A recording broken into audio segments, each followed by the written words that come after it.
Il est nominé 2 fois aux victoires de la musique qui se déroule sur France 2. Benjamin Biolay, vous connaissez?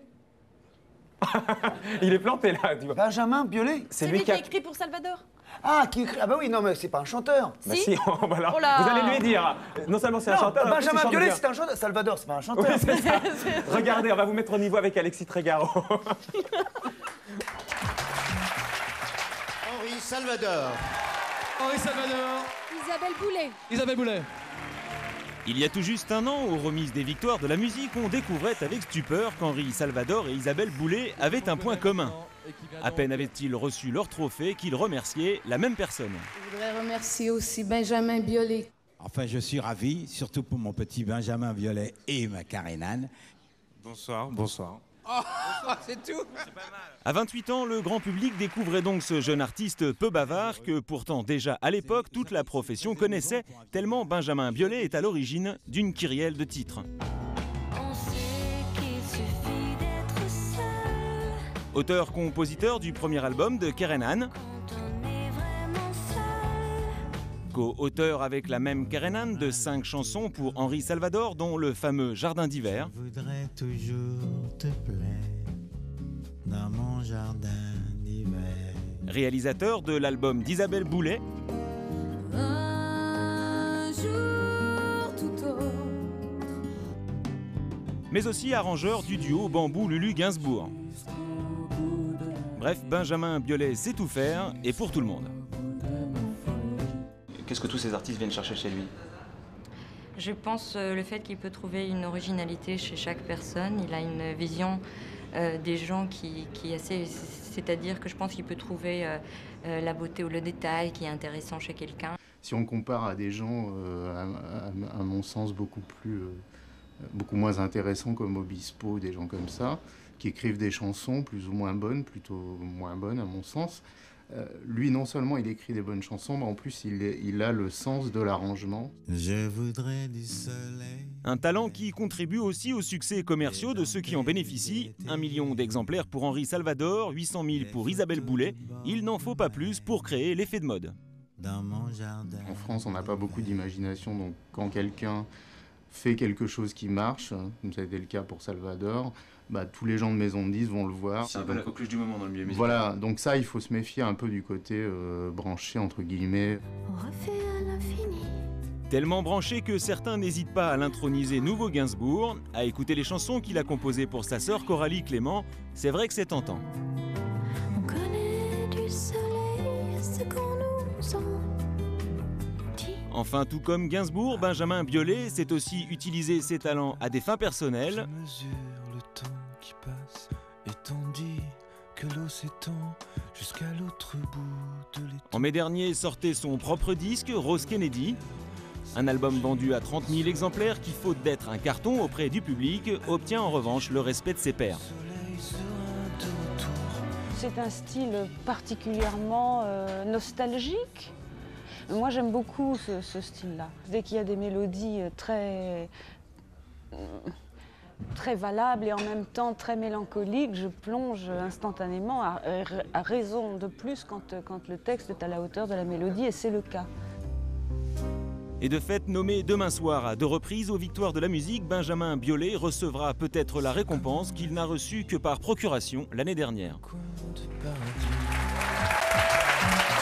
Ce qu'on vous souhaite, Benjamin Biolay, bonsoir. Bonsoir. Il chante, Franck. Et bien en plus. Et en plus, oui, c'est des choses qui sont... Non, oui, bravo, non, mais je ne savais pas. Et ben voilà. Mais j'ai vécu aux States pendant toutes ces 2 années. Et aux States, je vous avoue que je n'avais pas entendu parler de vous là-bas. On vous donnera les albums. Pour vous Benjamin. mettre Oui, parce que j'aime à bien. niveau. Ouais. Demain, donc, les victoires de la musique sur France 2, vous êtes flippés? Ah ouais, extrêmement. Extrêmement. Extrêmement. C'est important pour vous la reconnaissance. Vous avez la franchise de le dire, on l'a vu dans le reportage là.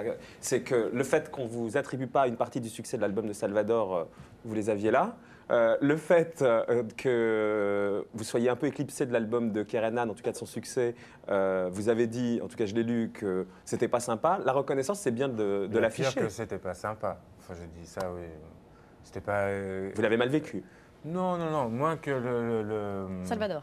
Salvador qui était un peu plus délicat parce qu'il y avait plein d'intervenants et moi j'avais pas de disque en promo. Donc l'usage veut que une personne complètement inconnue ne soit pas médiatisée. Je vais te dire un truc comme ça, parce que tout vient à point à qui sait attendre. Je crois que c'est normal, parce que les gens, le grand public, quand on parle... Je dis ça parce que moi, j'ai travaillé avec Elie sur les petites annonces pendant très longtemps. C'est vrai. Mais même Elie, quand il le disait à la télévision, dans les journaux, les mecs s'en foutaient parce que mon nom ne voulait rien dire. Donc le pauvre Elie se battait avec ça. C'est exactement ça, ouais. C'est normal, le public s'en fout. Ah non, mais vraiment, ça m'a passé. Mais à votre avis, pourquoi d'ailleurs on a mis Keren plus en avant que vous? C'est venu, à votre avis, pourquoi justement Keren Parce qu'elle avait un album, elle avait une actualité. Ça a déjà été dit, ça? Oui. Là, juste à l'instant? Elle chante, Keren. Oui, mais au moment de Salvador, oui. Et oui, elle chantait, oui. D'accord, autant pour moi. Une pierre dans votre jardin. En tout cas, depuis, il s'est rattrapé parce que les critiques sont dithyrambiques. On dit prodige, incorruptible talent, nouveau prince de la pop française. Et vous, moi j'aime bien ce côté-là, j'assume et je sais ce que je vaux. Vous dites être le fils spirituel de Françoise Hardy, vous auriez bien vu votre disque comme une bande-annonce du film de Kubrick ou de Capra. Les musiciens de Gainsbourg vous auraient félicité pour la reprise de Ne dis rien de Bambou et Lulu. Ça, c'est pas moi qui l'ai dit, mais... J'ai lu ça, en tout cas, c'est des propos qu'on vous a tenus. Bah alors, je l'ai sûrement attribué. dit. Ouais, attribué, ouais. Attribué. Bon. Quand vous dites les trucs... bien ce que tu fais, apparemment. Ouais, et toi? Moi aussi. Mais ce qui est marrant, c'est que Franck Dubosc, ça paraît assez logique, à travers l'image qu'il dégage. Il a toujours dit, pour un artiste comme vous, qu'on pense marginal, vous comprenez qu'on puisse se dire, normalement, ils sont plus éthérés que ça, ils s'en foutent un peu de la reconnaissance. Non, c'est parce que c'est pour pallier au fait que je doute quand même beaucoup de moi. Et donc, de temps en temps, se mettre un petit coup d'autosatisfaction, ça fait pas de mal. Mais c'est quand même pas ma préoccupation favorite. Non, vraiment pas, non. Non. Vous n'avez pas envie d'être célèbre, d'ailleurs, vous le dites. Hein, je fais pas ça spécialement pour ça, quoi. En tout cas, demain, il va falloir raser les murs aux Victoires de la musique, parce que vous avez dit aussi, mon but dans la vie n'est pas de paraître dans Exclusif ou sur les plateaux de Michel Drucker pour dans 20 ans être intronisé au Resto du Cœur. Le fait d'être à l'abri financièrement grâce au disque de Salvador a aussi une conséquence. Je suis définitivement pas corruptible. Donc en fait, vous visiez tous les autres qui vont être dans la salle demain de France 2. Donc, je suis dans la merde, ouais, je ne me rappelais plus de ça. Ouais. Mais vous l'avez. Puis là, c'est bien parce que tout le monde va l'avoir en tête. Maintenant, il l'a dit. Vous visiez qui? À personne en particulier. Tout le monde en général. Voilà. Mais c'est quoi, pour qu'on comprenne, parce que là, c'est pas pour vous faire balancer, c'est quoi la corruption pour vous? Quand vous dites je suis pas corruptible? Non, il n'y a pas de corruption. Le mot est vraiment dépasse ma pensée. C'est pas de corruption, c'est finalement à partir du moment où on peut se permettre de vivre de ce qu'on aime, c'est un peu logique de participer à des projets, même s'ils sont chics et médiatisés, dans la mesure où ils nous plaisent pas vraiment, quoi. Enfin, moi, il faut vraiment que j'aime les artistes pour travailler avec eux, quoi. Vous n'avez pas besoin de faire de la daube, de la soupe, du commercial? J'en ai tellement fait. C'est vrai. Alors, ce qui m'a aussi halluciné vous concernant, c'est que, puisque vous dites vous avez fait de la daube, parce qu'il a démarré en faisant 2 singles qui apparemment vous donnent la nausée. C'est au-delà de ça. Qu'est-ce qu'il chantait? Comment ça, au-delà de ça? C'est moi. Ah oui. Au tout début, c'était très marketé, ça vous ressemblait Non, parce pas? que j'ai eu peur, parce que moi j'ai des goûts musicaux un peu assez... donc je me suis dit, ça se trouve, c'est des trucs que j'ai aimés. Mais moi aussi. Moi je suis très populaire. Après, il a monté un groupe qui s'appelait Shelby, c'est ça? Shelby, ouais. Et que j'ai produit, je me suis mis vraiment... Mais ça aussi, ça a marché, mais ça vous plaît pas du tout? Ça me plaît a posteriori parce que ça nous a permis de faire le disque de Kerenal. En fait. Dans Shelby, il y avait Kerenal, moi-même qui était producteur et 2 autres personnes. Oui, mais ce que vous aviez fait, ça, vous n'aimiez pas. Le disque, vous n'aimiez pas. On n'avait pas beaucoup de budget et tout, donc c'était un bricolage. On n'est jamais vraiment satisfait de soi quand c'est fait avec des bouts de ficelle. Mais comme le titre a marché, à notre grand étonnement... Et à votre grand désespoir? Non, pas Brousouf. Non, là, c'était pas assez pour ça, quoi. C'était juste... de quoi se payer, je sais pas. Mais pourquoi vous ne voulez pas les réentendre? Parce que nous, le seul truc qu'on nous a demandé, nous, on a souhaité vous recevoir ce soir, on a dit simplement, ne lui remettez pas les anciens titres. Et vous avez... mais c'est moi carrément qui ai fait demander ça, parce que ça me dégoûte en fait. Donc, ce que vous avez fait vous dégoûte. Je préfère être... Non, c'est grâce à ça qu'on avance. Mais moi j'ai fait plein de... Ah, par contre, bien sûr, ouais. Grâce à des erreurs qu'on commence à comprendre. Pas des erreurs, mais non, c'est pas des erreurs. Moi j'ai fait des films, des que j'aime bien, des merdes, des machins, et tout ça. Mais c'est grâce à ça que ce que je fais aujourd'hui, sinon j'aurais rien à dire. Mais surtout je pense qu'en chanson, ça peut être pareil aussi. Dans ce cas-là, oui, ce prisme, je suis d'accord.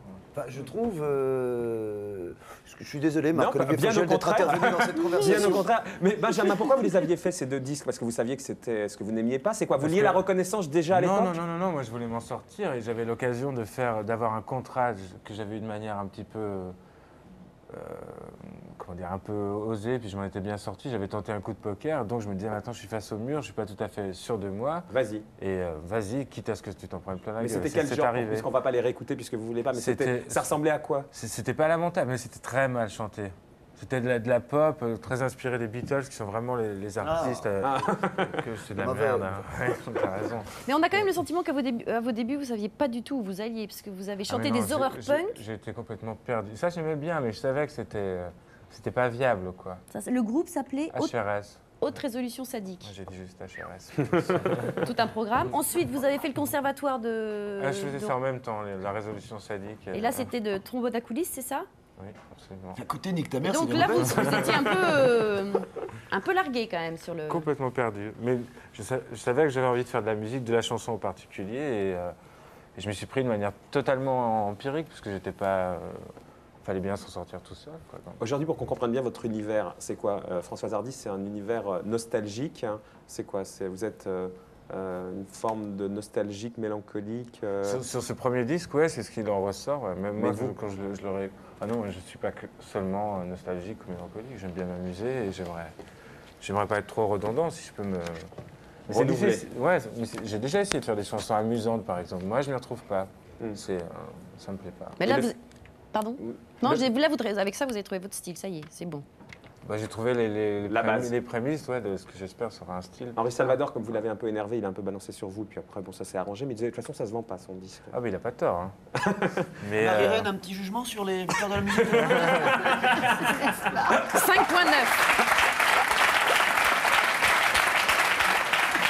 Mais ça vous touche que ça se vende pas encore?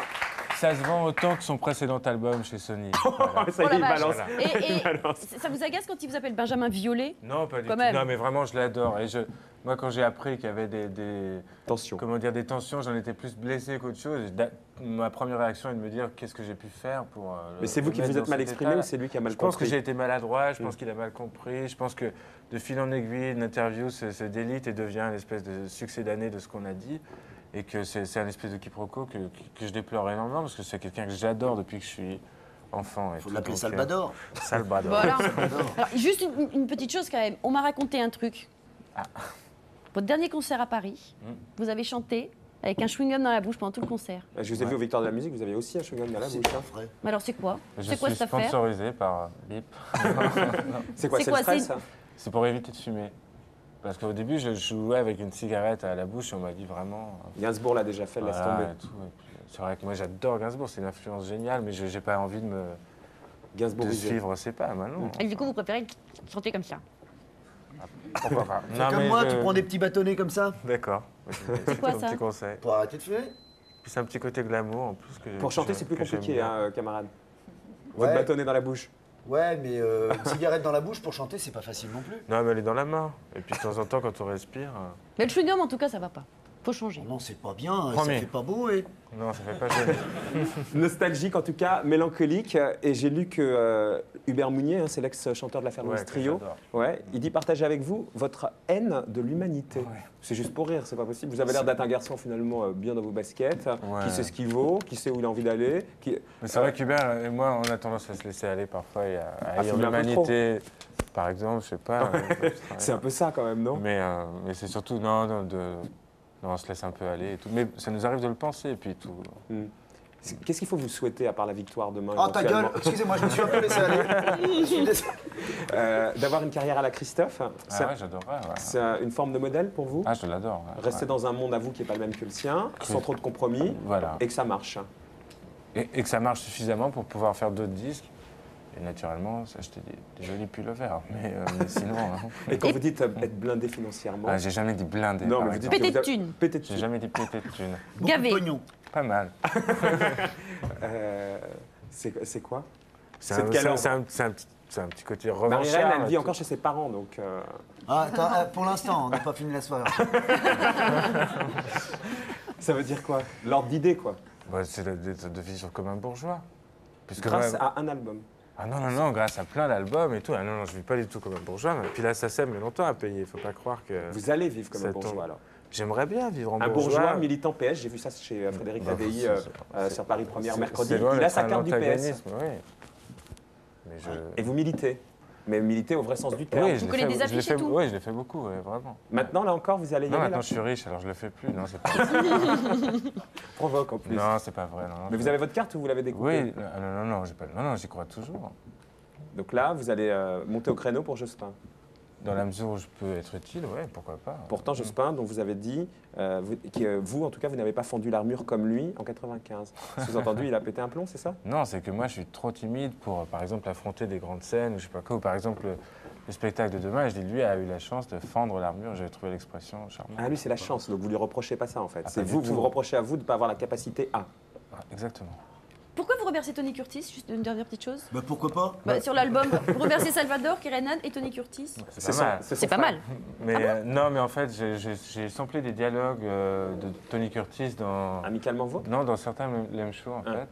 Chacun sa culture, excusez-moi, mais Non, c'était c'est pas Amicalement mal, Vôtre. mais j'adore aussi. Mais et j'ai fait l'erreur de publier le disque avant de lui demander son autorisation. C'est une erreur débutant. Et il a eu l'élégance de dire pour $3, c'est d'accord. Donc vous l'avez remercié. Il m'a dit, bah oui, il m'a sauvé la peau. Il est sympa comme gars. Il est cool, Tony, ouais. Parce que moi, je connais bien George Clooney, des trucs comme ça, Brad Pitt, des gens d'aujourd'hui qui sont vraiment, Brad Pitt, si je peux le dire, il est très très con. Je dis ça parce que je sais qu'il ne me verra jamais. Et George Clooney, lui, c'est un petit gars qui est comme ça, très sympathique. Et non, je plaisante, ce sont des gens très sympathiques. Oui, on a compris. Bonne chance pour demain, Benjamin. Ouais, merci beaucoup. On va laisser le mot de l'amour, le mot de la fin à Stéphane. Le mot de l'amour. Je sais pas pourquoi. Je sais pas ce qu'il va nous dire plein de gentillesse. À Stéphane Blakowski. Stéphane. Ça va mieux, hein. Stéphane.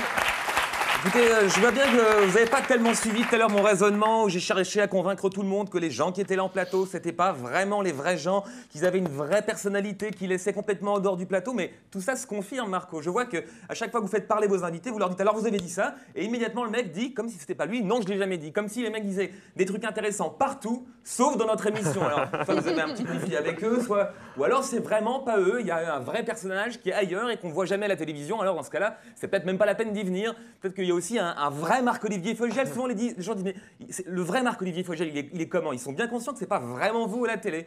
Bon, bah, il est comment? Il est comme vous venez de le faire, c'est-à-dire des petits lapsus sur le thème, la chronique de l'amour. Enfin, je sais pas, qu'est-ce qui vous arrive, Marco? C'est pareil avec Lindon. Alors, on est un petit peu agressif, on fait son coq en plateau, et puis en coulisses, on lui dit, Monsieur Lindon, quel honneur pour nous de vous recevoir. On a l'échine qui est bien courbée. Enfin, voilà, il y a un vrai. Heureusement truc que qui vous se êtes là, passe, mais pas à la Stéphane, télévision, pour rectifier tout ça. Non, mais moi, je suis un Chinois et je vends des nems dans le 13e. On vous l'a dit tout à l'heure, ne suivez pas. Allez, à demain, Stéphane, sur France Inter. À 11h pour vous écouter la télé. Franck, l'Olympia. Et le Casino de Paris en ce moment. Le Casino de Paris, évidemment. Le Casino de Paris jusqu'au 17 mars, et mais je trouve que c'est quasi... plein, donc c'est pas la peine. Et puis, enfin c'est toujours, je sais pas, il y a toujours, j'en sais rien, je ne sais pas. Il y a un marché noir. Il y a un marché noir qui se trafique, et puis l'Olympia le 3 et 4 mai, et puis la tournée toujours... Je suis en tournée un petit peu partout. Je pars aux États-Unis.